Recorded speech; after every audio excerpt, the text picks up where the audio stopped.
Fajar masih malu-malu, belum sempat menyebarkan sinar keemasan di desa teratai yang diselimuti kabut pagi. Di dapur reot sebuah rumah beratap daun palem tua, Pak Joko. Seorang pria dengan rambut seputih awan, sibuk menyiapkan dagangan. Tangan keriput dan kapalan miliknya cekatan menata sayuran hijau segar yang baru dipetik dari kebun kecil. Beberapa ikat kangkung segar, beberapa buah terong ungu mengilat, dan labu siam kecil nan elok. Semuanya tertata rapi di dalam bakul bambu anyaman jarang, menunggunya untuk dibawa ke pasar. Kehidupan Pak Joko sangat sederhana, bahkan keras.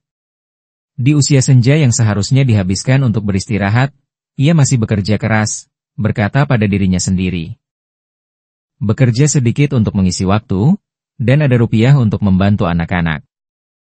Ia tinggal sendiri di rumah kecilnya, sang istri tercinta telah lama tiada. Dan anak-anaknya semua merantau mencari nafkah di tempat jauh. Setiap pagi, ia bangun saat kota masih terlelap, mengayuh sepeda tuanya yang reot, membawa bakul sayur ke pasar.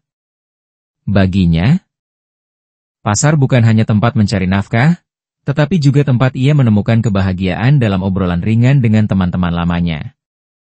Pagi ini pun demikian. Pak Joko hati-hati memeriksa kembali bakul sayurnya, meletakkannya di atas sepeda yang telah menemaninya bertahun-tahun, lalu mengayuhnya keluar. Angin pagi yang dingin menyapu lembut wajahnya yang dipenuhi kerutan waktu, namun hatinya tetap hangat.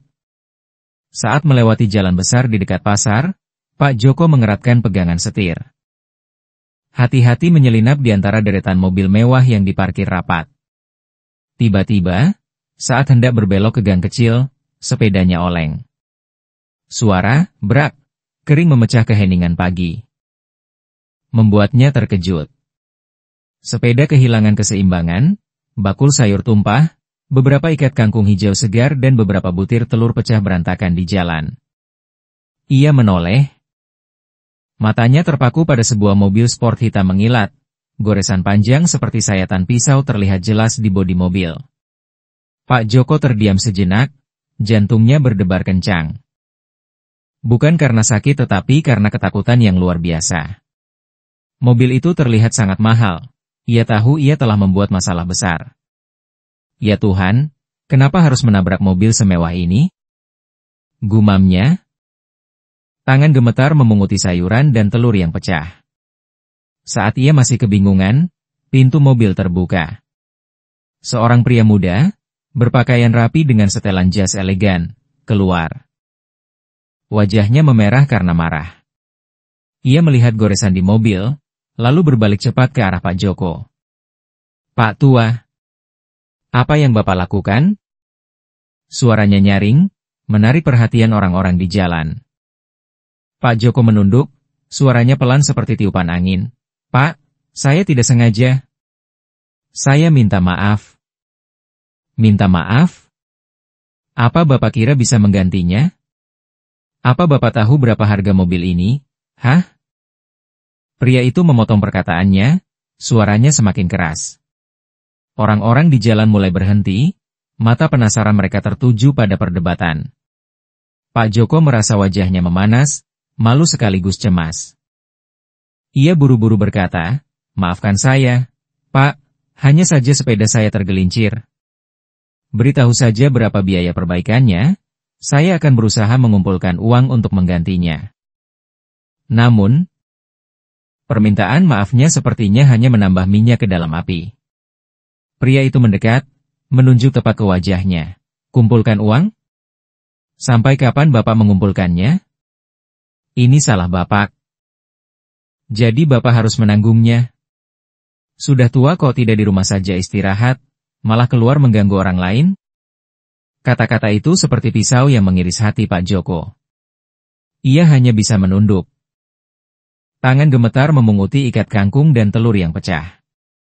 Di tengah situasi yang sangat tegang, sebuah suara wanita terdengar dari belakang, dingin namun penuh wibawa. Ada apa ribut-ribut ini? Jika ada masalah, bicarakan baik-baik, kenapa berteriak-teriak pada orang tua? Semua mata menoleh. Seorang wanita anggun, berpakaian rapi, turun dari belakang mobil. Matanya memancarkan ketegasan bercampur ketenangan. Wanita itu melangkah, tas bermerek di tangannya, sepatu hak tingginya mengetuk irama teratur di jalan. Tatapannya menyapu cepat ke tempat kejadian. Sebuah mobil mewah yang tergores, seorang lelaki tua kurus membungkuk memunguti beberapa ikat sayuran yang berserakan, dan kerumunan orang yang penasaran berdiri mengelilingi. Ia sedikit mengernyitkan dahi, suaranya berat namun penuh kekuatan. Ada apa di sini? Sopir muda, yang baru saja memaki Pak Joko, berbalik ke arah wanita itu. Wajahnya segera berubah. Raut kasar menghilang, digantikan oleh rasa hormat yang jelas. Ia membungkuk dengan hormat, "Ibu, bapak tua ini menggores mobil ibu dengan sepedanya. Saya hanya sedang menanganinya." "Menangani? Menangani seperti apa sampai kamu berteriak begitu?"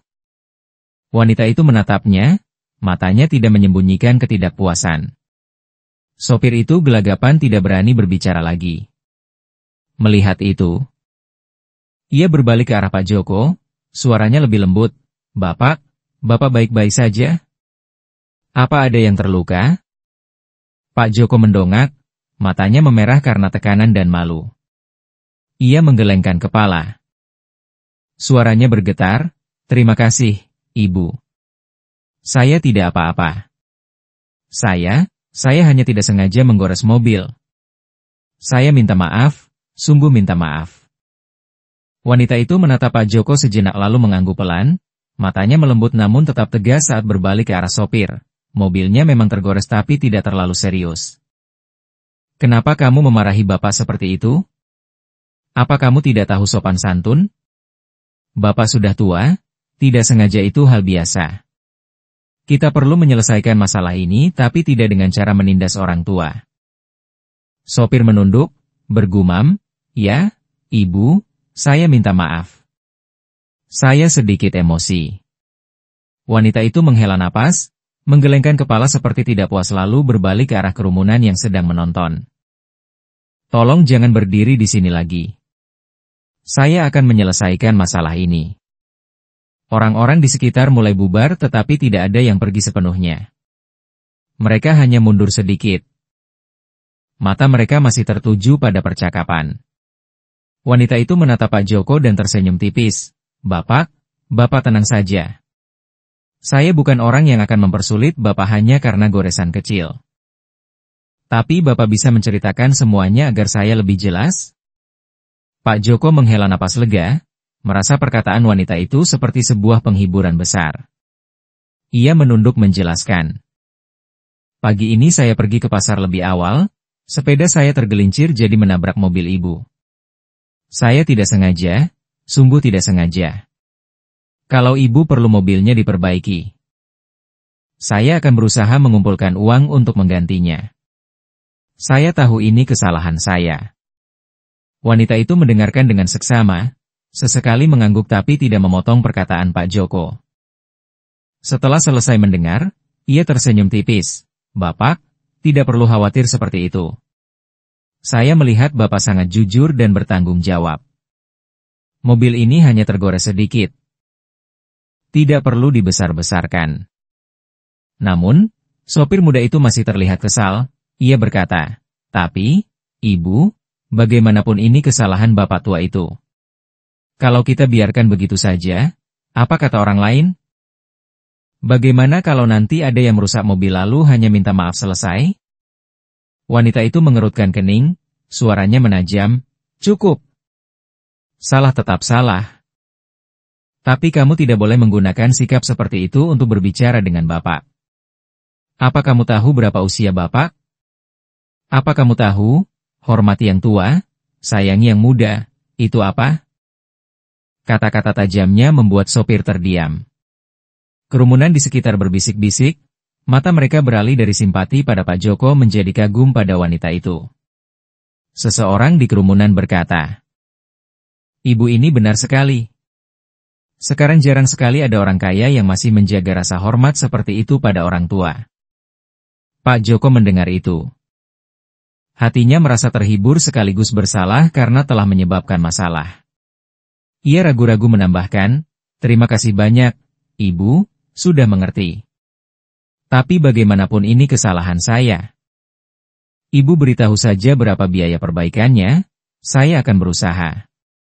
Sebelum ia menyelesaikan kalimatnya, wanita itu mengangkat tangan sedikit sebagai isyarat untuk menghentikan. Tidak perlu, Bapak. Saya tidak perlu uang untuk perbaikan mobil. Tapi apakah Bapak punya anak atau cucu? Bisakah Bapak memanggil mereka ke sini agar kita bisa membicarakannya lebih lanjut? Pak Joko mengangguk.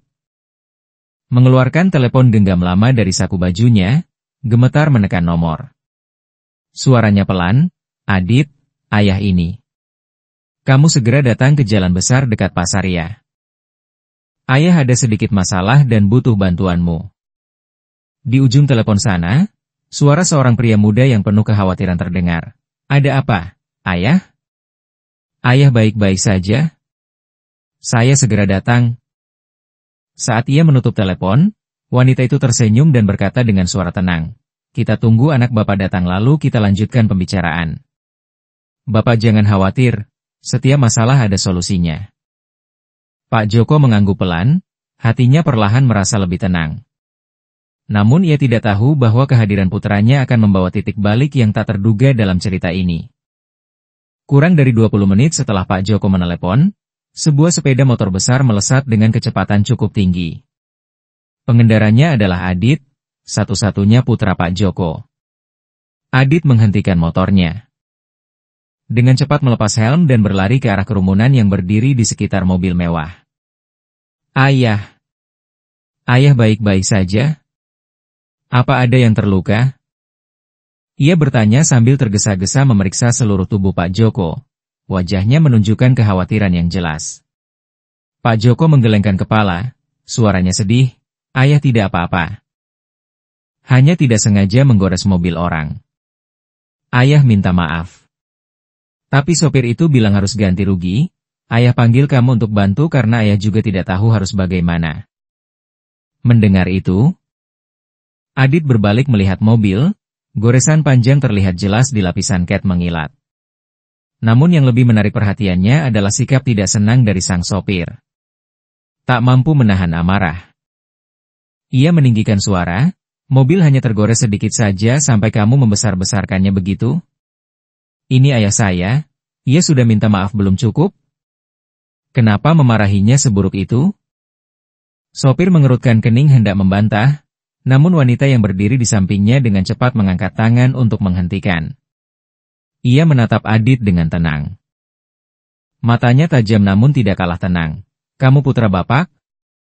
Adit mengangguk, raut wajahnya masih belum mereda dari kemarahan. Ia menjawab, betul, saya putra Bapak. Masalah ini kesalahan ayah saya. Tapi sopir ibu ini bersikap keterlaluan. Apa ibu pemilik mobilnya? Kalau ibu ingin mobilnya diperbaiki, saya bersedia menggantinya. Tapi saya tidak menerima mereka menindas ayah saya. Wanita itu tersenyum tipis, senyum yang ramah sekaligus menyiratkan kecerdasan. Ia berkata, tenangkan dirimu. Saya pemilik mobilnya, bukan sopirnya. Saya sama sekali tidak bermaksud menindas Bapak. Bapak sudah dengan jujur meminta maaf dan saya tidak menganggap ini masalah besar yang perlu dibesar-besarkan. Kata-kata wanita itu seperti air dingin yang meredakan kemarahan Adit. Ia terdiam menatap wanita itu dengan tatapan menyelidik lalu mengangguk. Jika ibu berkata begitu, saya berterima kasih. Tapi ayah saya tetap akan bertanggung jawab. Kami akan mengganti biaya perbaikan mobil ibu. Pak Joko buru-buru menarik tangan putranya. Suaranya penuh kekhawatiran. Adit. Ayah sudah bilang ayah tidak sengaja. Ibu ini juga tidak mempersulit ayah, jangan terlalu tegang. Tapi Adit tetap mempertahankan raut seriusnya. Ia menoleh ke arah wanita itu, matanya penuh tekad. Ayah saya telah melakukan kesalahan. Saya tidak ingin ayah dicap sebagai pembuat onar yang tidak bertanggung jawab. Ibu beritahu saja berapa biaya perbaikan mobilnya. Saya akan mengurusnya. Wanita itu tersenyum tipis, menggelengkan kepala. Kamu terlihat sebagai orang yang jujur dan bertanggung jawab. Tapi saya tegaskan lagi, ini tidak perlu. Goresan ini tidak pantas untuk saya perbaiki. Lebih penting lagi, sikap semua orang di sini yang perlu dibicarakan. Ia berbalik melihat sopir, tatapannya menjadi dingin. Kamu tahu betul saya tidak suka orang yang bersikap tidak hormat. Sudah berapa kali saya bilang jangan pernah bersikap sombong kepada orang yang lebih tua. Kamu membuat saya kecewa. Sopir itu menunduk tidak berani berbicara lagi. Suasana di sekitar menjadi hening. Tiba-tiba, wanita itu berbalik menatap Pak Joko lalu dengan lembut membungkuk memunguti beberapa ikat sayuran yang jatuh. Barang-barang ini adalah hasil kerja keras Bapak. Biar saya ganti telur dan sayuran yang rusak ini ya. Pak Joko buru-buru melambaikan tangan dan menggelengkan kepala. Tidak, tidak perlu, Ibu. Saya sudah menggores mobil Ibu. Sekarang Ibu malah mengganti rugi saya. Itu tidak pantas. Tapi wanita itu tetap bersikukuh. Ia mengeluarkan selembar uang besar dari dompetnya, memberikannya kepada Pak Joko. Bapak terima saja. Ini bukan uang perbaikan mobil, tapi saya mengganti rugi hasil kerja keras Bapak. Bapak anggap saja saya membeli sayuran dan telur ini. Kerumunan di sekitar kembali berbisik-bisik. Beberapa orang mengagumi kebaikan wanita itu, yang lain merasa terkejut dengan cara ia menangani situasi. Adit berdiri melihat, hatinya terasa melunak. Ia menunduk berkata kepada wanita itu. Terima kasih, Ibu, karena tidak mempersulit ayah saya. Hari ini saya terlalu emosi. Semoga Ibu memaafkan. Wanita itu tersenyum membalas dengan suara lembut namun penuh makna. Tidak apa-apa. Saya hanya berharap kamu dan sopir ini dapat mengambil pelajaran. Jangan pernah biarkan amarah mengalahkan rasa hormat terhadap orang lain, terutama orang yang lebih tua. Dunia ini sudah cukup kacau. Sedikit kebaikan akan membuat segalanya lebih baik. Kata-kata wanita itu membuat Adit dan kerumunan di sekitar terdiam merenung. Saat semuanya tampak telah berakhir, wanita itu menatap Pak Joko sekali lagi dan menambahkan, Bapak adalah orang baik. Bapak telah mengajarkan putramu pelajaran tentang tanggung jawab dan kemanusiaan. Saya sangat menghargai itu. Kata-kata itu seperti seberkas cahaya yang menghangatkan hati Pak Joko. Namun ia tidak tahu bahwa itu belum menjadi akhir dari kejutan dalam cerita ini. Setelah semuanya tampak mereda, wanita itu berbalik menatap Pak Joko dan Adit, matanya memancarkan kedalaman seolah sedang mempertimbangkan sesuatu. Akhirnya, ia tersenyum lembut namun penuh makna dan perlahan berkata, Bapak. Saya tidak ingin mempersulit Bapak atau putra Bapak. Tapi saya ingin mengatakan beberapa hal sebelum pergi. Baik Pak Joko maupun Adit terkejut. Mereka mendengarkan dengan hormat. Sementara kerumunan di sekitar juga tidak tega beranjak. Wanita itu melanjutkan, suaranya lembut dan penuh emosi. Sebenarnya, saya sangat mengerti keadaan Bapak. Karena dulu keluarga saya juga pernah miskin. Saya besar di sebuah kampung dan pernah melihat ibu saya menjual sayuran di pasar untuk membesarkan kami. Setiap kali ibu saya mendapat masalah, saya selalu bertanya-tanya mengapa orang-orang memperlakukan pekerja sekeras itu.